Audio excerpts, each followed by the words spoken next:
Everybody's path to gun ownership is different. We're going to hear from Carolina Castro. But first, most companies waste a lot of money on marketing. The reason why is because they don't have a clear message. You can have a website, you can have your own social media, and you can have advertising.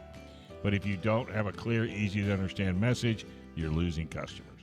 Sage Tree gets it. Since 2005, Sage Tree has been helping companies with their website and marketing. Contact them today and learn about their secret sauce to help you get more ROI. That's return on investment from your marketing dollars. Go to sagetree.com to learn more. All right, so a couple weeks ago, gentlemen, you guys know about our shooting socials, right? Where we teach people how to shoot. Joe, you've mentored at a couple. I have. So we had our shooting social a couple weeks ago, and all smiles. Everybody was loving it like they always do. And one person in particular I got to talking to and found her story particularly interesting, and I thought we'd bring her on the air and talk about it. Carolina, are you there? Yes, I'm here. Hi. How are you? Good, thank you. So let's start with, how did you find our shooting socials?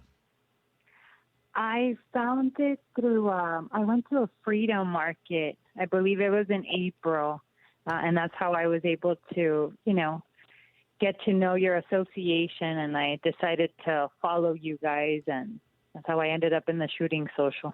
Nice. And how did it go for you? I loved it. It was, in the beginning, I was nervous because it was the first time I was actually using a gun, and but afterwards, I mean, the professionalism that you have in your group is just amazing, and I just felt very comfortable with the group. Nothing how I had imagined it. Really? Now we're Yes. talking. I have a picture of you holding a target with a lot of holes in it and an enormous smile on your face. So I know you had a really good time, and you did so well. did. You did great. What did you? Had a really good time. What when you said it wasn't quite what you imagined? How what did you imagine, or what did you think the worst case scenario was going to be? No, I just thought, I didn't know we were going to have a mentor, like a one-on-one mentor. Like, all right, I thought it was just going to be a group of us, like, okay, you shoot and then you shoot. And this was just very, just having that one mentor with you, what made all the difference. It was, and I appreciate you saying how professional. I mean, we run it pretty smooth. They're all volunteers. All the mentors are volunteers, but I think we do a fairly good job. Now, the interesting part of the conversation that you and I had after was that you said at one point in your life you were fairly, and I don't want to put words in your mouth, but you said you were fairly anti-gun, or were not really in favor of the idea of gun ownership. Is that? Very, very much so. I'm coming from, I was born and raised in Calexico in the border town. And then, with my parents, and I have to bring it back to that because this is how it'll circle back to how I changed my mentality on the views on owning a gun. So with my parents, they told me, hey, listen, you were born in the States, you have a golden ticket. All right. No, you have to work hard in order for you to be able to go anywhere, right? You put in the work and you got it. So then I go to college. And in college, for 7 years, I was taught, you're oppressed, you're a minority, you're oppressed. And so I became an extremist on the other side, an extreme leftist that believed that we need to get rid of the guns, they're causing war, and get rid of them, without really understanding more, because I just wanted to listen to one side of the story because that's what fit in how, this is how I was able to fit into college, right? Liberal arts. I studied, I don't know if you guys are familiar with critical race theory, and for 7 years, I've heard of it. I was taught. It's made the news lately, for sure. Yeah, 7 years of that education. The emphasis on my education was critical race theory. And so I have a bachelor's in ethnic studies and a master's in social work. So you have, this social worker curriculum based on critical race theory. And so it was just, no, we do not use guns. No, we're against them. Everyone should give up your power to the government. They're the ones that are able to help us. So this is how that drew me in to hate guns so much.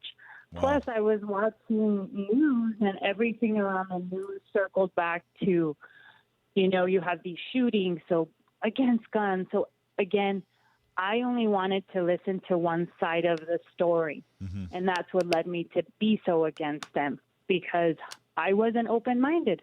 I was closed-minded, but according to mainstream, I was open-minded because I was an extreme leftist. Yeah, I lived in San Francisco for a few years right when I got out of high school, and I used to describe it as, it was an entire city of people saying, "Open your mind and think exactly like I do." Yeah. There was no, they didn't really want you to open your mind. They wanted you to change your mind. Is really what they wanted you to do. So, what changed your mind? How did you went through this experience and you had these opinions? What changed? What changed was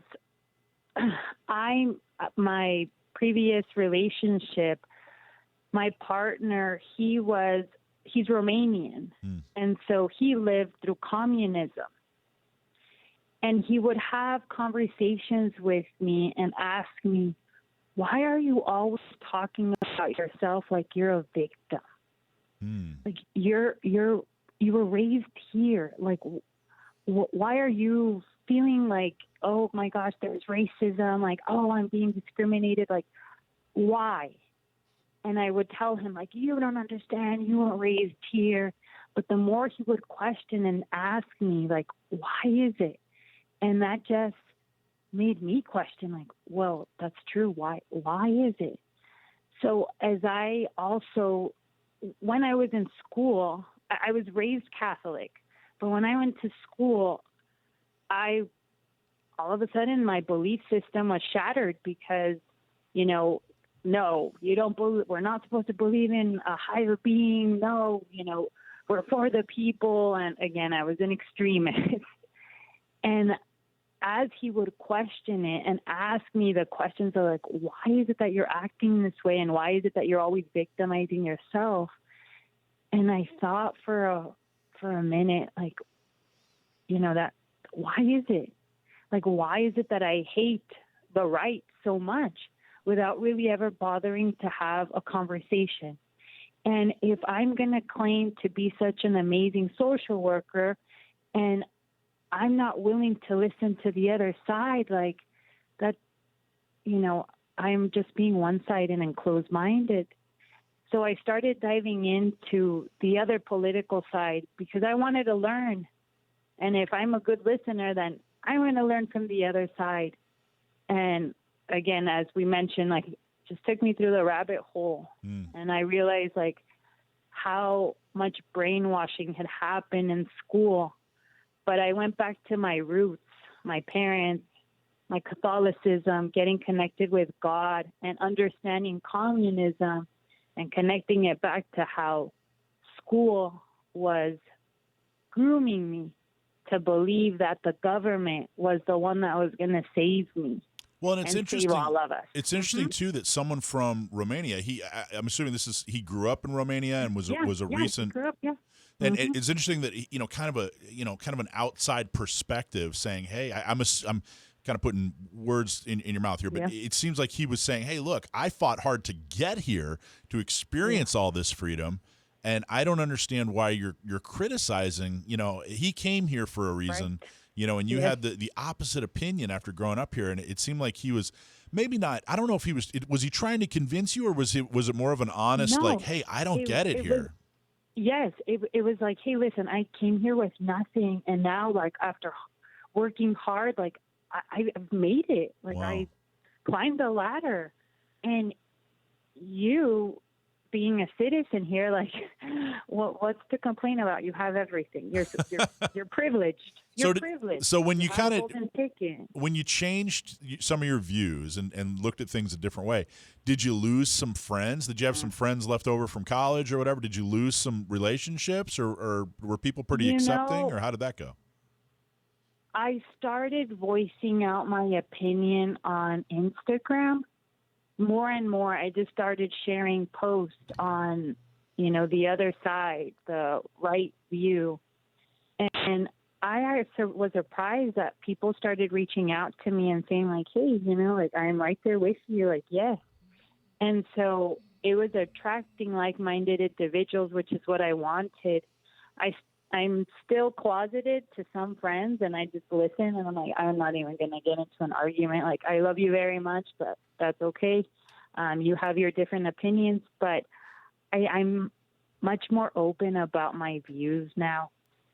I just, if I'm not willing to argue because I already know where they're coming from, I just shake my hand and I'm like, yeah, it is what it is. And when you tell people about the shooting, so we have like 45 more seconds. When you told people about the shooting social, how did that go? I was surprised that a lot of my friends were quite excited, and they're like, I'd like to learn. I'm like, hey, let's do it. So I think more and more people are waking up and are seeing things very different than how we were, again, trained to believe. No, let's get Carolina. Can you hang out for another segment here?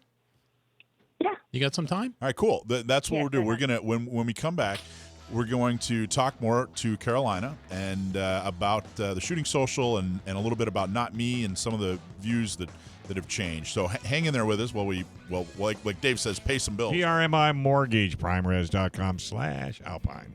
Are you in the military? Are you looking for help for a VA loan? Or if you're looking to buy or refi? Or if you're just considering a reverse mortgage? Call our local mortgage guy that you can trust.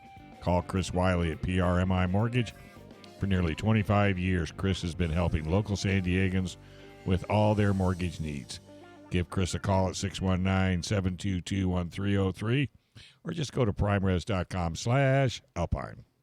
So we're talking to Carolina Castro, who came to a shooting social. She's also a participant in Not Me SD, and how her views on at least the Second Amendment changed since college. Carolina, you described yourself in college as an extremist. What other views changed? Was it just Second Amendment views, or was it more of a philosophical change across the board? Or tell us a little bit more about that. Right. So it was very anti-American sentiment. Very, very much so. I didn't want to live here in the States. My plan was to live abroad because, again, what I was learning in school was to hate the system, to hate this country, and that was the message that you heard in every lecture. Jeez. Where did you go to school? I went to UC Riverside and Cal State Dominguez Hills, so in Long Beach. Well, Carson. And Carolina, were you hearing that stuff from other students mostly, or from professors, or from both? So it was from professors and from students as well. But again, because you're young, right? And so you're trying to fit in, you're trying to be active. And so you feel like you're doing your part by, I'm working again, I'm fighting for social justice, right? And you're going to these marches and these rallies without really knowing what is behind that specific agenda, because they make it seem like socialism is the answer to the problems that we see, that we faced, right? Without really understanding what socialism really is. And so you just want to belong to a group. And because in the liberal arts, that group is popular, so you follow what the professor thinks is the right thing to do, what your peers are doing. Yes, we believe in social justice. And so that's how I was being, again, groomed to have this anti-American sentiment. And that extreme view. It sounds like so. Guns used to represent crime and danger. What do they represent now? I'm sorry, what was that? So when you were in college and when you were going through your experience, and when you said you were an extremist, you'd mentioned, I'm paraphrasing, but that guns kind of represented crime and danger. What do guns represent to you now? Now it is more of, well, because of that social that I went to, and as I listened to more on the history that I should have been taught of how when you remove these arms from the people, then you're basically giving up those rights of, okay, and I'm not saying that we're going to go out and shoot everyone, like, no, but this is like, it's the privilege that we have to have these guns. And I look at countries such as our neighboring country in Mexico, where not too long ago in a small community in Mexicali, it was a small cartel that came in, and in a specific stop sign, they were asking people for money. The community needed to give them money, and they were armed. It's like, no matter what happens, the black market will always be available to provide guns to the thugs, to the cartel, to everything. Meanwhile, the good guys, like, we're not able to protect ourselves with this. And so, now for me, having that gun is a privilege, and having that gun is like, this is how we're going to be able to defend ourselves. So it has changed completely on how I saw it. And because of my interaction with gun owners, how responsible and how, they see this as something that is very important to them, and they're so knowledgeable about how they handle their guns, about their rights. So it's not what was portrayed of like, oh, it's a crazy person that owns these guns. It's like, no. Some of the best people I know. I mean, some of the best people in society, truly. Exactly. So what? It took having conversations with those people for me to understand that. Well, I'm glad you did. I'm really glad that you attended, and it was such a pleasure meeting you. So what would you say to people, where you used to be, people that used to hold the same opinions that you had, or people that were are as extremist as you were? What would you tell them? How would you? What would you say to them? I was always angry. I think the most important thing that we can do is, because again, in my mind, I believe that anyone that was on the other side was an enemy, right? And so before we begin to attack, because again, we claim that we're so open-minded and yes, we believe in all these rights. Like, wait a minute, like, we need to start listening and paying attention and doing research that encompasses every point of view in order for us to really understand the subject, the issue, because that is what open-minded is, to understand the overall picture. That's interesting. So I have a co-host here. His name's Action Jackson. He's 8 years old. He goes shooting every Wednesday, and he actually had a question for you. What kind of gun did you shoot? Oh, gosh. So it was my first time. So I know you guys wrote it down. I have no idea. It was a black gun. It was a pistol. I think it was a Glock 19, by the way, I think. I'm sure. Yeah, I think so. There was two. You got to shoot a couple different kinds? Alex let me shoot the second one. He was like, yeah, I'll let you shoot my gun. That's awesome. Yeah, so there was two. Yeah, so I'm really looking forward to going to more shooting socials and bringing in my friends and anyone that's interested in going. Well, that part's really exciting. Coming and having fun, that was awesome. But that you valued it enough and enjoyed it enough that you're going to recommend, other people is amazing. I really, really appreciate that. And I think that means a lot to everybody involved. It means a lot to our organization and all the members and everybody that was there helping. So thank you so much. That's very, very cool of you. Yeah, thank you. So are you going to become a gun owner then? That is the goal. Definitely. That is the goal. And you're working through Not Me SD, right? You're working with a woman. So I need to touch base with her, but the main thing right now I have is going to the shooting socials. Yeah. And then eventually, participating in them. And we have every second Saturday is when we host them, and you can find information on San Diego County Gun Owners.com for the shooting socials.